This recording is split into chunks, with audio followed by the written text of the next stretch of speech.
All right, hi everyone. Sorry I couldn't be here today. I had some training that I have to do at the admin building. And so I'm going to write out the notes for you so you can follow along with me as you fill in your own notes. Okay, the sub will give you the worksheets and then you just watch the videos and fill them in along with me. All right. So first of all, we're talking about graphing linear functions. So if you recall from last year, we talked a lot about functions, how they work, what's a function, what's not a function. So that's primarily what we're going to be talking about today. So remember, a relation are pairs. It pairs the inputs with the outputs. And remember, a relation is the set of all ordered pairs.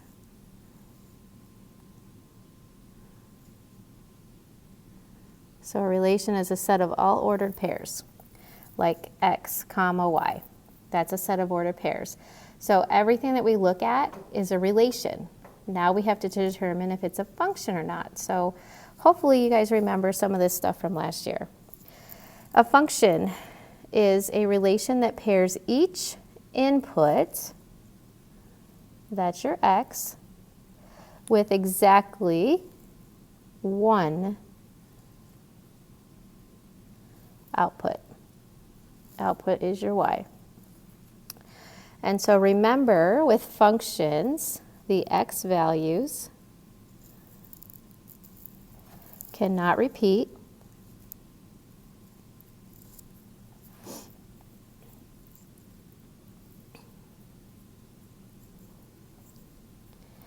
And it has to pass the vertical line test when you're looking at a graph.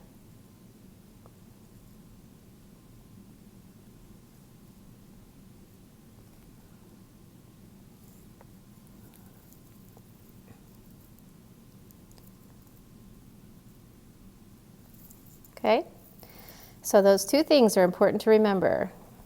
The x values cannot repeat, only the x values. We don't care about the y at this point. We only care about the x values. And it has to pass the vertical line test if it's on a graph. So those are the two important things that we need to remember. All right, the domain is the set of all possible input values.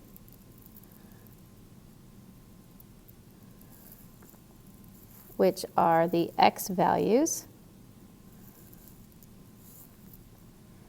And range is the set of all possible output values.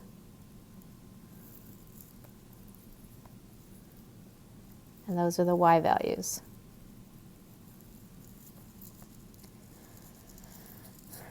And remember, domain and range we write as a set. So we would write it in brackets, and the range would be written in these little squiggly brackets. Okay? Independent variable.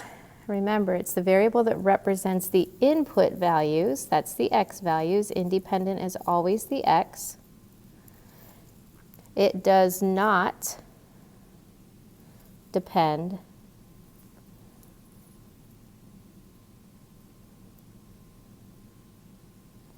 on that of another.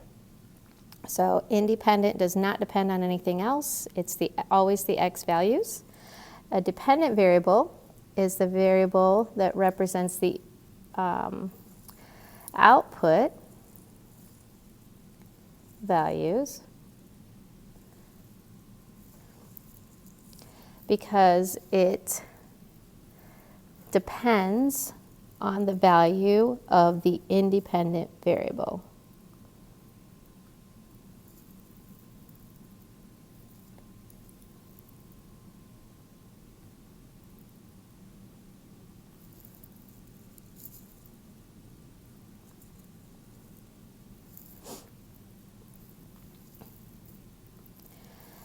All right, so then we have two kinds of functions. When we're looking at a graph, we see a continuous function, which is a single unbroken curve.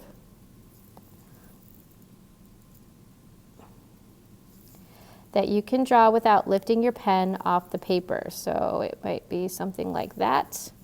It starts out and it increases or decreases or whatever, but you don't lift your pen, you can continuously draw it. That's continuous. And discrete is just a bunch of points.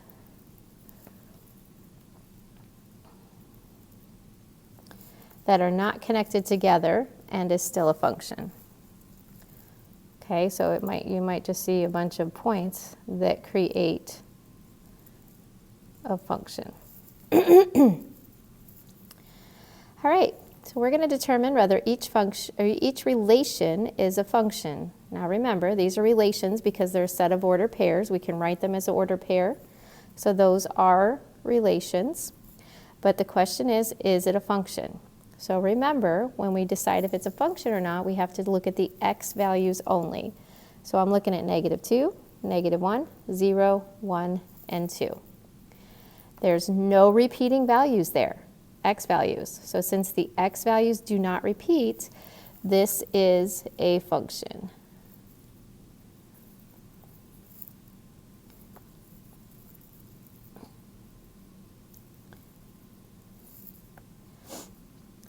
Now looking at B, we have 4, 8, 6, 4, 5. Uh-oh, I see 4, I see 4. There are 2 4s in the x values. So therefore, this one is not. My pen does not want to write. Not a function. So that is not a function. All right, so we looked at a set of ordered pairs. Now we're going to look at a table and see if it's a function or not. Remember, we're only looking at the x values, so we don't care about the y values if they repeat or not. We only want to look to see if the x values repeat. So we have -2, -1, 0, 0, 1, 2. I see my 2 zeros right here in the middle. Therefore, this one is not a function.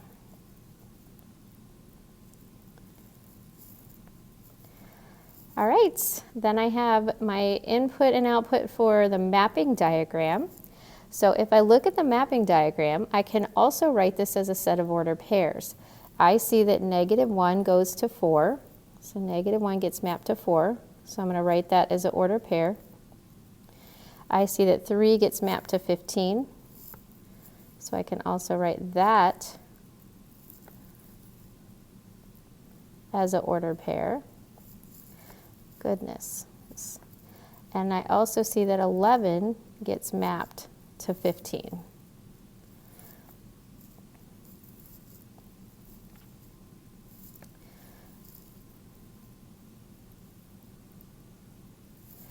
So if we look at these, we're only looking at the x values, the input. So I see -1, I see 3, I see 11. Therefore, those do not repeat. Even though we have these two 15s here, those are the y values, that doesn't matter. Only the x values we're looking at, and they do not repeat. We have -1, 3, and 11, so this one is not a function. I mean, it is, sorry. This one is a function because the x values do not repeat. So that one is a function. So that one's good. All right, I'm going to give you an example of another one. I want you to write this one down.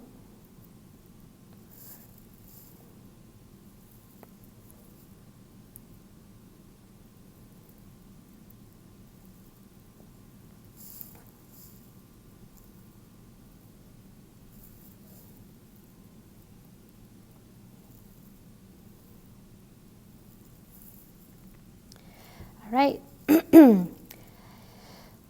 Take a minute to decide, is that a function or not a function? Well, the first thing that we have to do is write out the ordered pairs. So 5 goes to 8.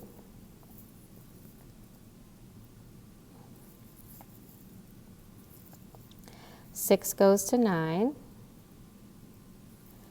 7 goes to 8. And 7 also goes to 10. So looking at this, I can clearly see that there are 2 7s, which means there were 2 arrows coming out of the 7, making that not a function. So this one is not a function.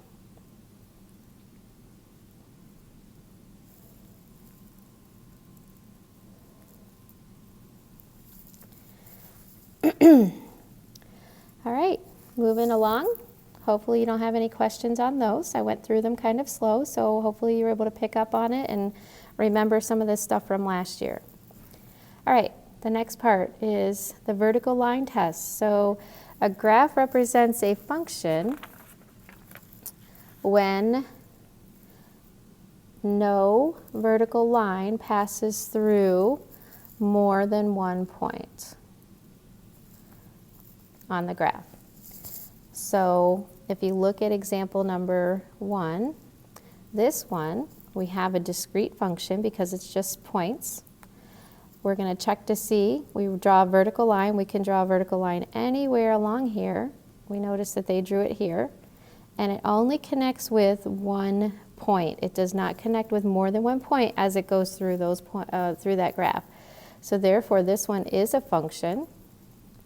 So that one is a function because the vertical line only passes through one point.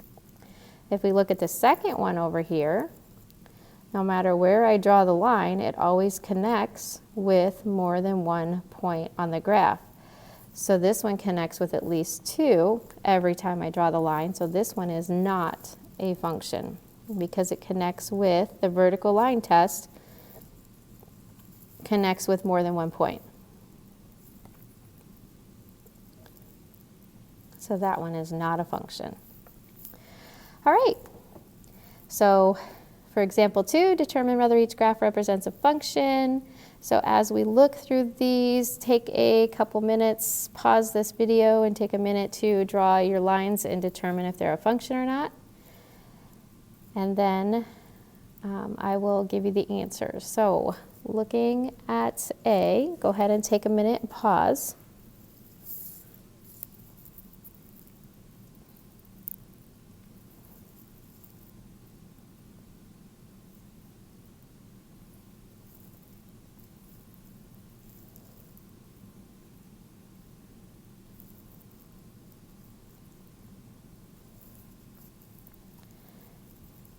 All right, so for A, you should have got not a function because when you draw the vertical line, it connects with more than one point.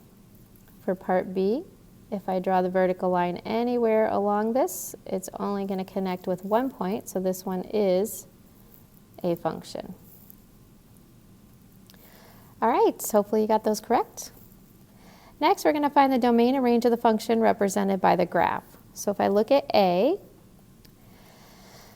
my lowest point starts here, and I have points that work all the way up, so this is a discrete function because it has points. But we need to write down what those points are. So I'm going to start with the lowest point here in the bottom corner right here. So this is going to be at 3. See, 1, 2, 3, and 1, 2, 3. 1, 2, 3. Oh, -2. Sorry, it's down -2. 3, -3, -2. So we're going to start at that one. The next one is -1, 0. Oops. Then we have 1, 2. And then I have this one up here, which is at 3, 4. So if I look at those points, when I'm writing domain and range, so I want you to write this somewhere up here if you move over to the edge of your paper, we write domain and range from least, goodness.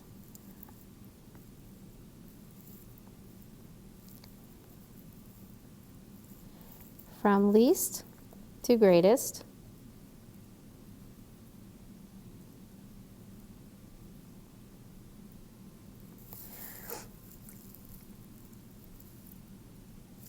and we don't repeat the numbers.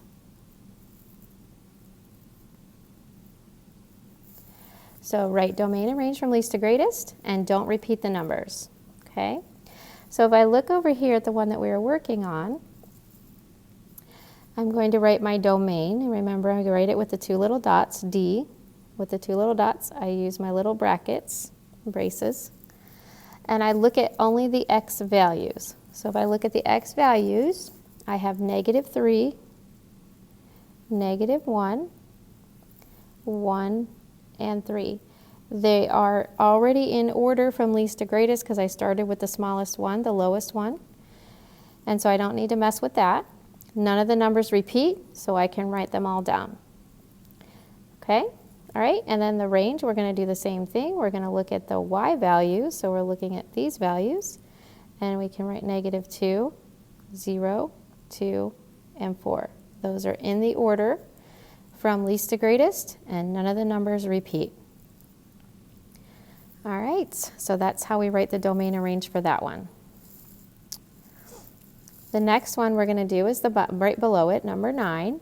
We're going to do the same thing, so we can start with the numbers. So I can start with -2, 4. The next one is -1, 2.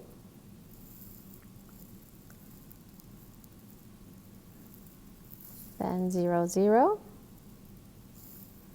Then 1, 2, and 2, 4. All right, so let's write our domain. Remember, those are the X values. So I have -2, -1, 0, 1, and 2. They're in order from least to greatest, and they don't repeat. My range is 4, 2, 0, 2, 4. Ooh, what do I notice there? Well, first of all, they're not in order from least to greatest, and I have some that repeat. So that means my 4 and my 2's repeat, so I don't need to write those more than once. So I'm going to rewrite this down here. So I'm going to have to start with the least number, which is 0. I'm only going to write my 2 and my 4 one time. So I cannot, my range is now 0, 2, and 4. It's in order from least to greatest, and the numbers do not repeat. So this is my range. Okay, so be careful with that. And I wanted you to see how I wrote it out so that you know not to make that mistake, that you just need to be aware that you cannot write them all out in any order and that you cannot repeat the numbers. All right, let's look at B.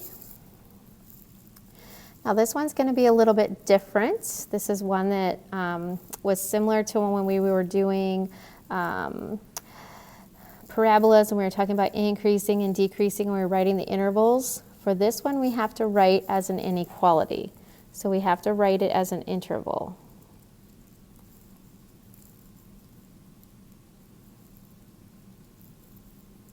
So this one is going to be a little bit different. Our lowest point is at -2, -1. So we're going to find the low point. Our high point is up here at 3, 2. Okay, so the X values go from left to right. So we're looking from here to here. So the X values are from here to here. We know that my X value is -2 and it goes to 3. So my domain is going to be different. My lowest point is -2, and it goes less than or equal to X, less than or equal to, and my highest point is 3. So that is how we write as an inequality. That means that all the numbers that are less than -2, or greater than -2, and less than 3, or equal to. Okay, now for the range is a little bit different. Well, I mean, for this one it's okay, but when we get to the bottom one, it's going to be different. So the range here, and remember our range, let me see if I can find, I'll go with black on that one. Our range starts from the lowest point, and remember it goes up and down. So we're going to go from the low point to the high point. So this is the high point over here. So our range is going to go from -1, and it's the y value, so we put the y in the middle, to our high point of 2. So -1 is less than or equal to y, which is less than or equal to 2. That means my lowest point is down here at -1. My highest point is up here at 2. So that is how you write the range. All right, and so the last one is a little bit different. Our points are going to be at 1, 4. Oops. And my other point is going to be at 5, 4. And so, number 10, this is the range. Remember, still goes from left to right, so we can still write the range from 1 is less than or equal to x is less than or equal to 5, because it still goes from 1 to 5, but then the domain is up and down. And remember this little point down here, this is our vertex. Our vertex is at 3, 0. And so our y value is going to go from the vertex at 0, the y value is 0, and the high point is 4. So these are both 4. So this one has to go from 0 to 4. Okay, so remember those when we were doing those intervals, that's kind of how it worked. All right. I'm going to stop this video here because it's probably getting too long, and then I'm going to go to the next video. So you're going to watch 2 videos today. You're going to watch the next video with the last part of the notes. Okay, so I'm going to stop this one so it doesn't take forever to load, and we'll go from there. You guys can take a little break while you're waiting for me to get the next video.